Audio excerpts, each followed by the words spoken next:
Are you wondering what's the next generation of weapons?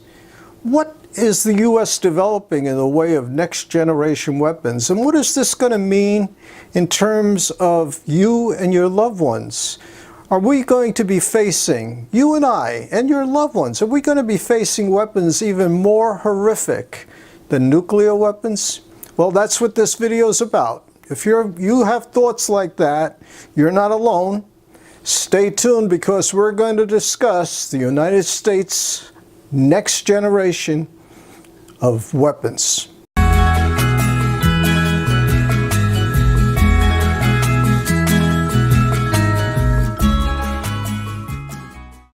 Hi, I'm Lou Del Monte, the host of Savvy Life Strategies, and I invite you to subscribe and click the notification bell to get more videos just like this. Now, before I go into the topic, why should you believe anything I have to say, I'll put a link to my bio in the description. But my background is, I'll give you a thumbnail sketch. My background is I'm a physicist. I've worked in the area of high-tech integrated circuits on advanced weapons for the United States government for over 30 years. And I'm a science writer. I have 4 books out and another one coming out in the November of 2018, this year, and it'll be called Genius Weapons. So I've written quite a bit on weapons. I've written the book Nanoweapons, the first in this field, and I've written now another book coming out in November, Genius Weapons. And so I believe I understand what the next generation of weapons is going to look like. And you can take a look at my bio and decide for yourself and give whatever credibility you think is due. Now let's address what will be the next generation of U.S. high-tech weapons. Now I'm going to refer to my notes, and as I do, I'll put the prompts right up on the screen so you can see what I'm seeing. And I think the first thing I have to do is talk about the United States offset strategies. Now, first let's define what an offset strategy is. It's a strategy, it's a technological strategy that gives the U.S. a technology advantage over its most capable adversaries. Now, our first offset strategy was in 1950, and that was to use nuclear weapons as a deterrent. And it was a very good offset strategy in that time frame. Now, that was pretty much a strong offset strategy until about 1980, when our most capable adversaries also had nuclear weapons and the ability to deliver them. And so we went to the second offset strategy, and that was to use high-tech integrated sensors and circuits to develop advanced weapons. And from that, you saw, for example, the global positioning satellite. You saw smart bombs. You saw stealth aircraft. Now you might say, well, stealth aircraft, wait a minute, that has to do with the skin of the aircraft. Well, it turns out that the aircraft itself isn't aerodynamic. It wouldn't fly if it weren't for the computer making adjustments in microseconds so that it stays in the air. So basically, it was the idea of using these advanced integrated circuits and sensors to have a military advantage over our most capable adversaries. And that held in place up until about the early 90s. And at that point, what happened? Well, integrated circuits became ubiquitous. You could get them all over the world. They were being manufactured all over the world. So it was hard for the United States to say, well, we've got an advantage because we have the most advanced integrated circuits. We had to go to a third offset strategy. So in 2014, the U.S. announced its third offset strategy, and that had to do with artificial intelligence, robotics, and miniaturization. Now, what is miniaturization? Well, that's nanoweapons, and that's what my 4th book was about, nanoweapons. And those are weapons that have components in them, the size with feature sizes smaller than the diameter of your hair. Now, for example, when we say nano, that is a measure in the metric system. Now, to give you an idea, nanotechnology is the science that takes place in the nanoscale, and that's between 1 and 100 nanometers. Now, to understand that, if you take the average human hair, it's about 100,000 nanometers. So the largest nanotechnology, 100 nanometers, is 1,000th the diameter of your human hair. So we're talking about very small features. Features you cannot see with your human eye or even under an optical microscope. So let's talk about some of these U.S. high-tech weapons. And this is not science fiction. This is happening today. The first we're going to talk about is the Aegis weapon system, and I'll roll in an image of that. Aegis is an example of a defensive semi-autonomous weapon system integrating computer technology, AI algorithms, and radar technology. It does what humans alone cannot do. It aggregates in real time the network of sensor data collected during battle and provides missile defenses to neutralize the threats. So what we have, and this is on board of many of our U.S. ships have this, and it's used by other navies, friendly navies to the United States, allied navies. So the Aegis system will understand what's going on during a battle, which can be very confusing. You've heard of the fog of war. And it will analyze all that, and it will direct our defenses to neutralize those threats. Well, that's an example of artificial intelligence being used as a weapon. Now let's talk about robotics being used as a weapon. And for that, I'm going to roll in the X-B-47. And that's an unmanned combat system made by Northrop Grumman. Now, basically, that particular vehicle has the capability of flying completely autonomously, but the Navy is not using it in that mode. It's using it in a semi-autonomous mode. It can take off and land on an aircraft carrier. It's a stealth aircraft. It can penetrate the heavily fortified borders of our most capable adversaries. It is, in every sense of the word, a true killer robot. And if we used it in its full autonomous mode, it would fit the definition to a T, a true killer robot.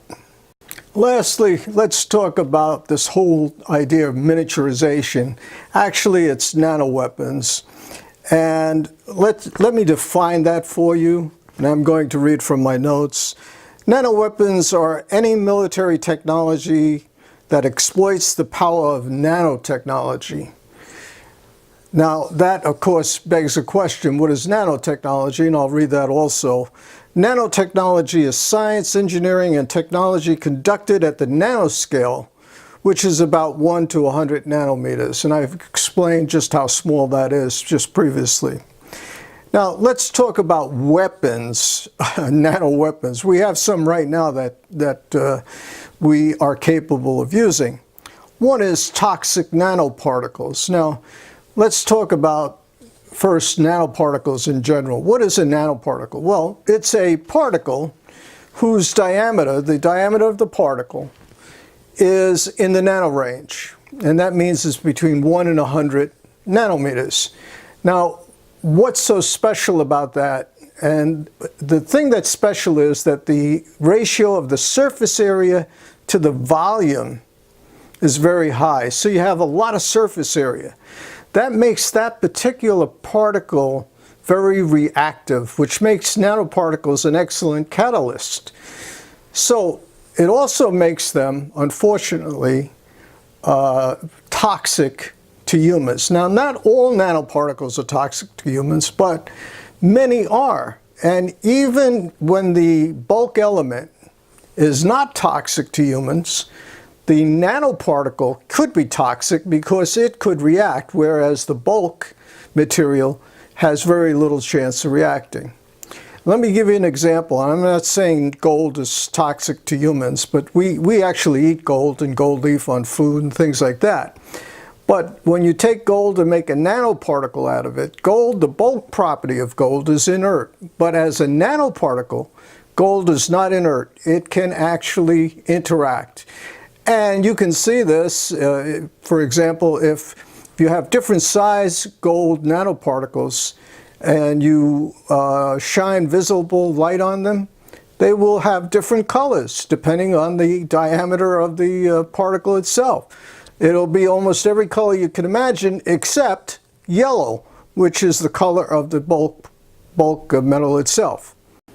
Well, have we weaponized these? Well, I can't say for certain, but we've been accused of doing that. For example, there was a headline that Venezuela's scientists, this headline came out in 2017, accused the United States of poisoning their prior president Chavez using radioactive nanoparticles. Now, we know that a radioactive particle itself, if you inhale it, can be poisonous and kill you. Former President Chavez died of radiation poisoning, and so they say, their claim is that he was poisoned when he came to the United States to give his talk at the United Nations. Is that true? I have no way of knowing. But that's a claim that was made by the scientists in Venezuela. The second thing comes from North Korea and Kim Jong-un. And this made headlines about a year ago or so. 2017, Kim Jong-un accused the United States of trying to assassinate him using nanopoisons. Now, just imagine, when we're talking about Kim Jong-un, we're talking about a leader of a nation that is considered a third world type of nation, not as up to date, for example, technologically as the nations in Europe, and not even close to the United States, but they know about nanopoisons. And he said, they claimed that the United States was trying to assassinate him using a nanopoison. Is that true? I don't know. But do I think it's possible? Yeah, I think, knowing what I know about nanoparticles, yes, it is possible. Well, how does this nanopoison work? Well, basically, the particle, a nanoparticle is so small that it can go through membranes that the larger counterpart cannot go through. So if there were particles, say, of gold dust on the table, and you put your finger on it, it wouldn't penetrate your skin. However, if there were nanoparticles on the table and you touched it, it would penetrate your skin because it would go right through those membranes. That makes nanoparticles much more deadly. It can go through membranes that would normally protect us from toxic types of substances, and therefore, without that protection, we would be exposed to that toxicity of that particle. The way a lot of these particles work as a toxin is that they have an oxidation-like effect on the organs. So if you inhale them, they will bond with the membranes of your lung, which then renders the lung incapable of absorbing air, which then, of course, you will suffocate. So the normal way that that type of toxin works, and that's just one kind of toxin, the normal way that toxin works is by an oxidation-like effect, where it bonds with the tissue. Other toxins like radiation, well, that causes like cancer to begin at the cellular level. And then, of course, the cancer grows and then it takes its course and the human being will die from that. Now, I know most people, when they hear nanoweapons, and if you've gone on YouTube and looked at them, you see all these various pictures and videos about a robotic fly, and you're looking at robotic mosquitoes. Well, do they exist? Well, the short answer is yes, they exist. And we really don't have to dig too deep to find that out. For example, the U.S. is actually published in this area. And one thing I should tell you, I'm going to read the various publications, but one thing I should tell you is that when the U.S. publishes on something, you can be sure it's 1 or 2 generations old. They're not putting out their latest and greatest. That's kept secret.